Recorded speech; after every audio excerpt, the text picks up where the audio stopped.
Okay, now in this video, we're going to be taking a look at some of the use cases for ChatGPT. Now, I've got a bunch written down, and I'm sure you have so many more in your head, but I'm going to go through an example of each one of these and show you some of the ways you can use ChatGPT today. Alright, now in this video, we're going to go through a bunch of use cases for ChatGPT. So ways you can use ChatGPT today and the ways that it can make your life a lot easier. Now, there are a bunch of ways you can use ChatGPT, and we're going to start off with research.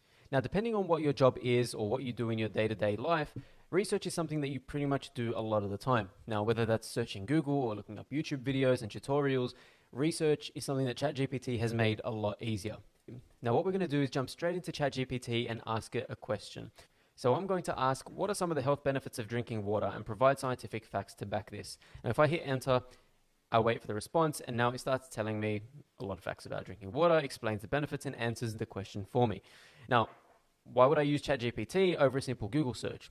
Quite simply, the fact that ChatGPT has the information from a bunch of different websites, a lot of different information, and simplifies it and summarizes it into this short paragraph. Now, of course, if you want to go into more detail into a specific point, you can do just that. So as it's typing this out, I can have a look at one of these points and say, for example, point number 5, it says flushing out toxins. Now I can ask ChatGPT to elaborate on that topic. So can you elaborate on the point? And I give it the point, and I just say, wrong one. If I just grab flushing out toxins. And what it'll do is it'll actually give you a response to that.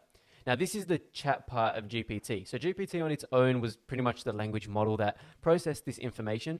But the fact that we've got ChatGPT that's built on top of this intellectual mind, obviously artificial intelligence, we're able to converse as though we're having a general conversation. So it comes back with an answer like this and pretty much does the research for me. Now, another use case I want to take a look at is creative writing. So what we can do with ChatGPT is ask it to write something creative for us. Now, that can be a poem, it can be a story, and what I'm going to do is I'm going to come up with a story. Now, the best way to get, I guess, the most out of ChatGPT when it comes to creative writing is to give it the best prompt possible. Now, we'll go more into that when we get to the topic of prompt engineering, but before we even get into that, I'm just going to ask it to write me a short story. Now, of course, I need to let ChatGPT know what the story is going to be about. So I've said, write a short story about a boy who lived down the road. Super brief, there's nothing really detailed, but you'll be surprised, ChatGPT can actually produce a story about something so simple. So if I say write a story about a boy who lived down the road, it gives me even a character name, it tells me where he lived, beautiful garden. It'll write the entire story for you. Now, one of the things that I've noticed with ChatGPT is actually the character limit. Now, I haven't gone and exactly measured what the character limit is, and I don't actually think there is a specific character limit, but you'll notice that the outputs aren't too long. They probably run the size of your desktop screen, maybe a few paragraphs. But if you're writing a story, obviously this isn't going to be a novel. You know, it'll write this amount of text, and that's not going to be the size of a novel. Now, one of the ways I've found to be able to extend the responses or get the most out of ChatGPT when it comes to creative writing is to break up my prompts into sections. So if you're writing a novel, I would break it up into chapters, and I would even break the chapters into smaller sections. So if I have a story in mind and, for example, I know what the plot is going to be roughly, but I just want ChatGPT to fill in those gaps, I'll break that down to little points, each of the events that happens, and ask ChatGPT to explain those or expand on those points. So that was for creative writing. We can ask it to write us a poem if I just said the same thing instead of a short story, and it'll do exactly that. Now, if we're going to take it a little bit further than creative writing and we want to look at daily content, the content that we're writing on a day-to-day basis, we might be looking at things like blog posts. Blog posts are things that a lot of people write very frequently, and ChatGPT can do just that. So if we want to write a blog post and we know a topic, let's say I run a baby company, I sell baby products, I want to write a blog post about baby toys. I can go ahead and jump into ChatGPT and just type in the prompt, write a blog post about baby toys. Again, remember the prompts that I'm including in this section of the course are super general, very generic. They're not going to be specific and therefore not give the best outcome. But I'm just trying to give you an idea of the different ways we can use ChatGPT.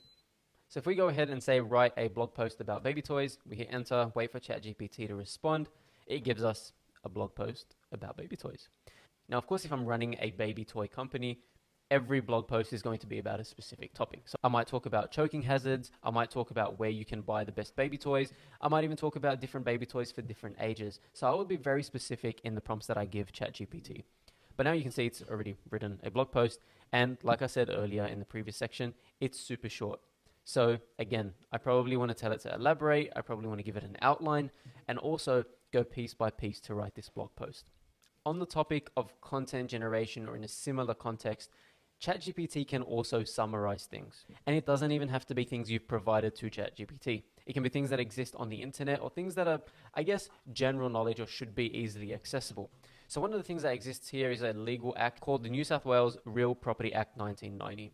And what I want to do is I want to ask ChatGPT to summarize that for me. So I just want to say, summarize the New South Wales Real Property Act 1990. And without providing any other information, ChatGPT is able to pull that information and provide a summary on that. It's given me roughly about, right now we're at 6, 7. We'll see how many points it stops at. 9, maybe 10. No. So it's given me 9 points to summarize that act. And if you look at that act, that goes it's very long, lots of pages. And if I want to go again into a specific one of these, I can just say, can you elaborate on registration of title? And it'll elaborate on that exact point. So it'll go into that, provide information on that topic. Again, this falls under research, but it's, I guess, more limited to information that exists out there, large pieces of content, and being able to provide a summary for that content. Now, the final point on content generation is actually a big one, and we can pretty much have an entire section on this, but obviously I don't want to go into too much detail to take away from the rest of the course. But this is on social media content generation. Social media is filled with different ways that you can generate content, and that includes social media captions, titles. Again, we spoke about blog posts. You might be creating ads, so you want to create ad descriptions, things like that. And what you can do is ask ChatGPT to generate that content for you. So now let's say I have a photo that I want to upload to Instagram, and it's a photo of me and my puppy. I want to ask ChatGPT to generate a caption for that. Here's where it gets more interesting. Obviously, on different platforms, there are, I guess, different things that you want to consider. So with Instagram, you want to consider the hashtags that you're uploading. So if I go ahead and type this, I say generate an Instagram caption for a photo of me and my puppy. I want to also add at the end of that, include relevant hashtags. Lo and behold, ChatGPT can do exactly that. I can't believe I get to wake up to this little fluff ball every day. Hashtag puppy love, dogs of Instagram, cute puppies. If I want more hashtags, I can ask it to do that. One of the funny things I got was Instagram actually telling me how many hashtags Instagram lets you have, probably what the ideal amount is. I can also change this and just say, I can hit the regenerate button so I can get another caption if I don't like that one.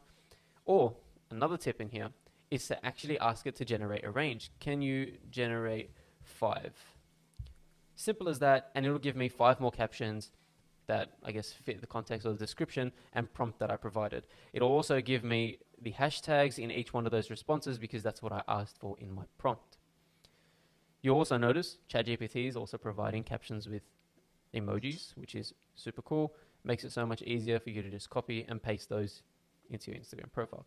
If you want to take this one step further, I'm going to put this to the test and we can say, are there any accounts I should tag when posting this?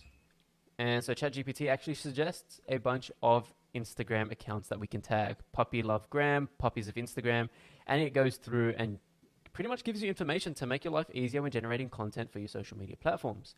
It is important to know that every platform is different, so you may want to consider letting ChatGPT know which platform you want the content for. So if I say I want an Instagram post, the content will probably be different to if I asked for a LinkedIn post. That's pretty much a wrap on content generation, but I got one more for us, and that's code generation. So there is another model that's used for code generation. You'll probably see a lot of videos and posts on Instagram, other social media platforms, talking about how developers are losing their jobs. And that's because ChatGPT is actually able to generate full-fledged code. I can ask it to write me code in a different language. I can ask it to build a website for me. What you will notice though, as a developer using ChatGPT, is that ChatGPT can't do any tasks specifically for you that involve uploading the website to the internet, deploying it obviously to a hosting site. When you build your application, it obviously can't deploy it to the App Store. It can't do a whole bunch of other things that need that human touch at this point.